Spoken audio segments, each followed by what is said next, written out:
বিশ্বকাপ বাছাই পর্বে প্যারাগুয়ের বিপক্ষে পা হড়কেছে আর্জেন্টিনার। লিড নিয়েও শেষ পর্যন্ত তা ধরে রাখা সম্ভব হয়নি আলবিসেলেস্তাদের। 2-1 গোলে হেরে তেতো স্বাদ পেতে হয়েছে স্কালোনি শিষ্যদের। এমন হারের দিনে বাজে খেলার চেয়ে রেফারিদের দিকে আঙুল তুলেছে টিম আর্জেন্টিনা। ম্যাচে 33 মিনিটে প্যারাগুয়ের ডিফেন্ডার ওমর আলদেরেদে বাজে ট্যাকেলের জন্য হলুদ কার্ড দেখেন। 4 মিনিট পর আবারও ফাউল করেন তিনি। এবার তার শিকার লিওনেল মেসি। বিপজ্জনকভাবে ট্যাকেলের পরও আলদেরেদেকে দ্বিতীয় হলুদ কার্ড দেখানি ব্রাজিলিয়ান রেফারি অ্যান্ডারসন দারুঙ্কা।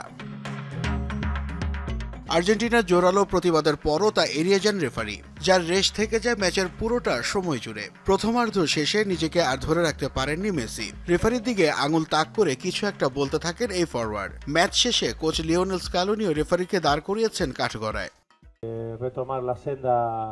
এখন চাইলে অনেক কিছুই বলা যায়, কিন্তু সেসব অর্থহীন ও অজুহাত মনে হবে সবার কাছে। তাই কিছু না বলাই ভালো। তাতে অজুহাত মনে হবে না এবং লোকে ওইভাবে ভাববে না। মাঠে কি ঘটেছে আমরা সবাই দেখেছি। ফলের সঙ্গে এর কোনো সম্পর্ক নেই।